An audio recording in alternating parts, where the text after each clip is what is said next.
Hello everyone and welcome to Split Second, another week with some crazy deck choices. If you enjoy our content, feel free to share it with your friends, subscribe or even go a step further and support us on Patreon. A simple pledge of $2 or euros allows you to see the videos before everyone else, and it helps us a lot. This week we have Elder on Lord of Tressorhorn Infect, a spicy build that relies on powering this huge commander early and pressure players' life totals or simply killing them on one swing with Infect. The vid is on Mateus Nogueira's Freed Jaxara, a deck built around its commander's potential to achieve infinite mana and from there try to find outlets like Kinnan or Thrasius to eventually draw the whole deck and win through Jace Wielder of Mysteries or Thassa's Oracle. Late is trying out another red storming deck, with Jeska and Dargo by Hisp. The deck focuses on casting Dargo the earliest possible and killing opponents with Jeska's triple damage ability. It can also combo with Phyrexian Altar, an infinite Dargo cast, and a single Jeska cast and kill the entire table at once.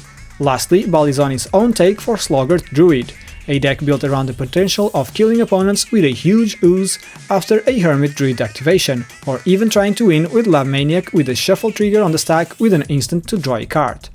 Helder won the role and he mulliganed once, finding a Mana Confluence as a single land, but paired with much ramp, Mana Crypt, Mox Opal and LED in case he wants to go all in and cast his commander turn 1. Torpor Orb will evade his commander's ETB and Bitter Blossom is there, in case his orb doesn't stick, so he has fodder for the trigger.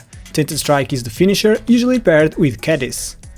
The vid kept his first 7 with a Bloodstained Mire, Breeding Pool and Tropical Island for lands, Arcane Signet for ramp and Rhystic Study for card draw. Blue Sun Zenith is the outlet he needs, and he still has Yawgmoth's Will to try to go at it with his graveyard as an extension to his hand. Late mulliganed once and was content with the possibility of a turn 2 Dargo, Treasure Vault, Hunter Battlements and a Mountain for lands, with a Mox Opal that can simply be used as fodder for Dargo. Rograk is another 2-free mana for Dargo, Conspicuous Snoop is in the deck for its lines with Jiki, and Kuldotha Forge Master is a tutor to find Phyrexian Altar.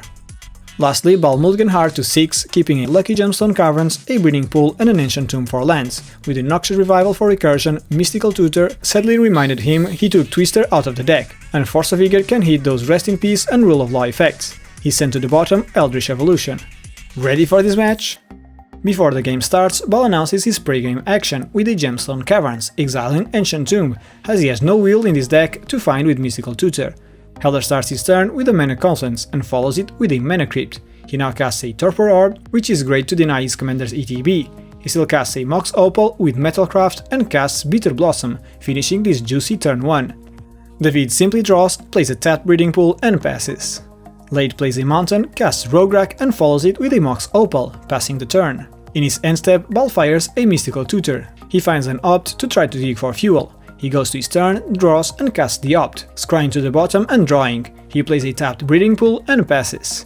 Helder wins his first script roll, gets a Fairy with his Bitter Blossom, losing 1 life and draws. He plays a Swamp and casts his commander, Lord of Tressorhorn. Everyone passes and a huge 10-4 might be hard enough to deal with, so Bal responds with a Force of Vigor, pitching his Noxious Revival and targeting Torpor Orb and Bitter Blossom. Lord of Tressorhorn resolves, and due to its ETB, Helder has to sacrifice 2 creatures, lose 2 life and give 2 cards to an opponent. O quê? Tu fazes misto e queres comprar 2 cartas? Só tenho uma. Audácia! Audácia! Talvez vais comprar só por ter uma. Quantas é que vocês têm, David e Leite? 5, 7. Tudo. Eu vou-te dar 2 cartas, mas olha, são choradas. São choradas. Eu sei que são. Bal does get the 2 cards, despite it just ruined Helder's plans. Here you can see there is no spite in Threat Assessment. We are now on the vid's turn, he plays a Bayou and casts an Arcane Signet, finishing the turn.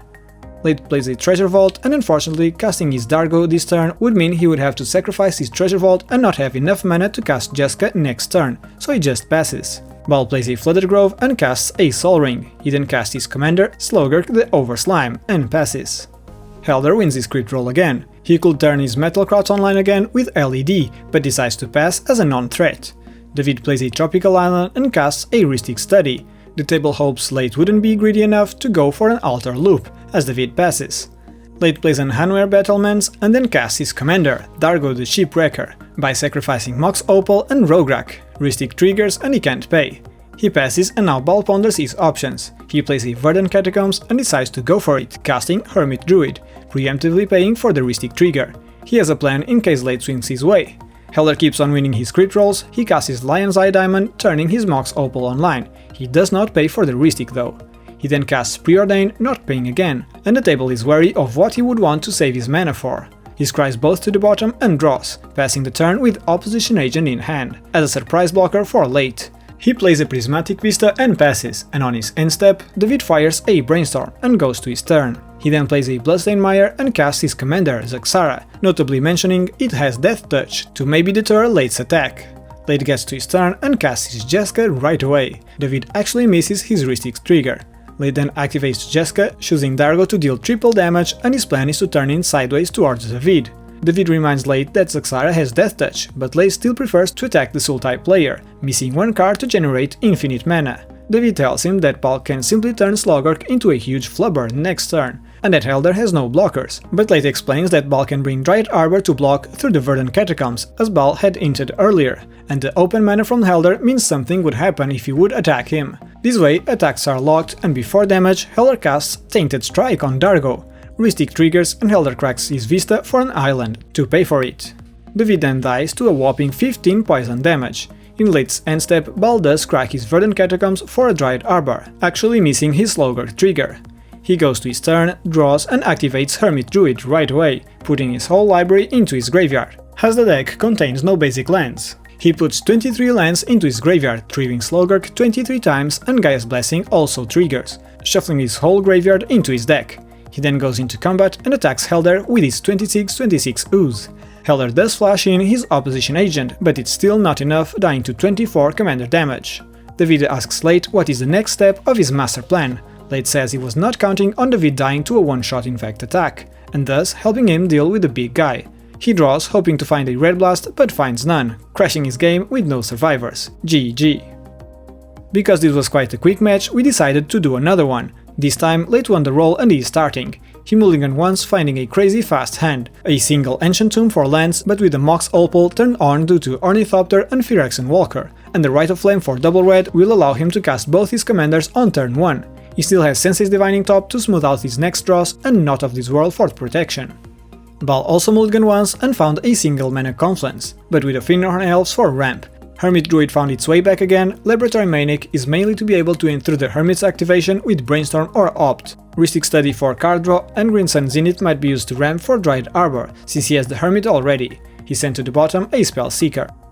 Helder also mulliganed, finding a Command Tower and Prismatic Vista for lands, with a Lotus Petal for ramp, Withering Bone and Chain of Vapor for interaction, Opposition Agent for some staxing, and who knows, still a tutor, and Windfall to refill his hand or maybe fire it as early as turn 2 and disrupt his opponent's plans.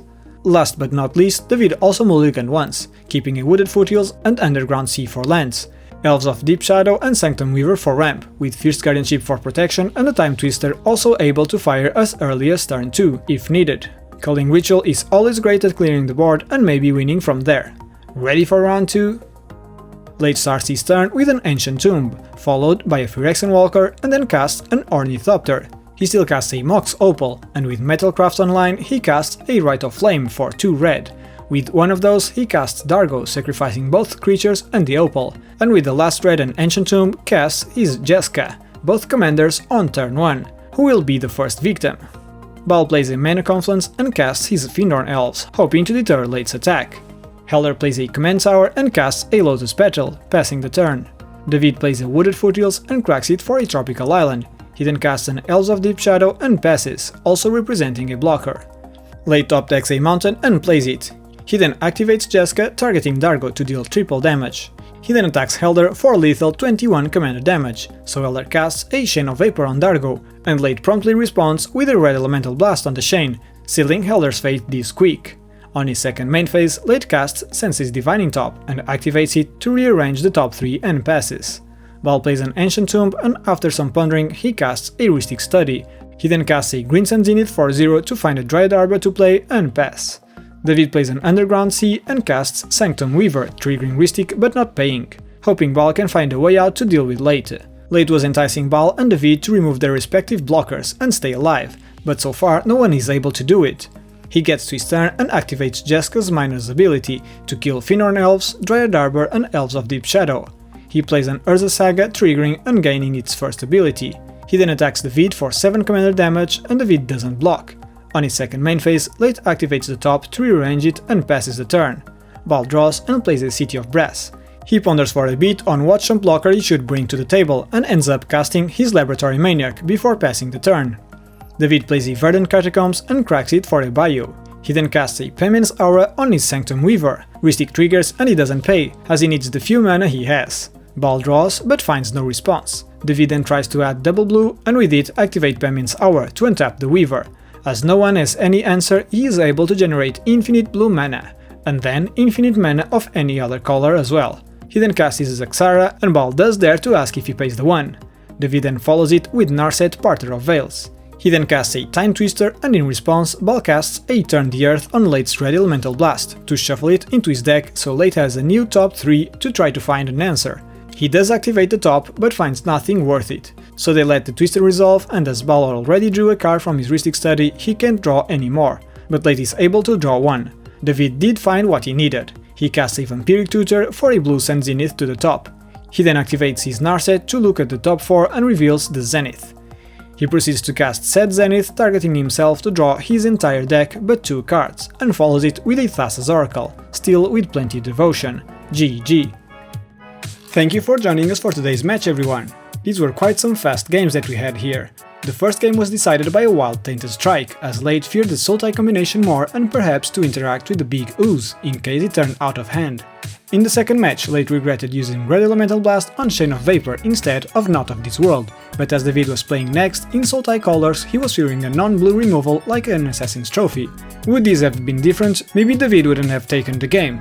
We'd like to start the credits by thanking our current patrons, and especially Izanagi, TJ Rapp, Mike Purr, Aajimo, Drankenhousecat, V, RJ, Heated Chill, Pina, Ricardo, Dragonstake, Katerina and Michael Bowen, our latest sack breaker. If you want to support us, you can do so by liking this video, subscribing or by becoming a patron yourself. If you want to go through other Commander adventures, click one of the videos on the right. If you want to talk with us about our games or other EDH related matters, join us on Discord. Join us again next week for a new set of Commanders and more decisive plays. See you all then.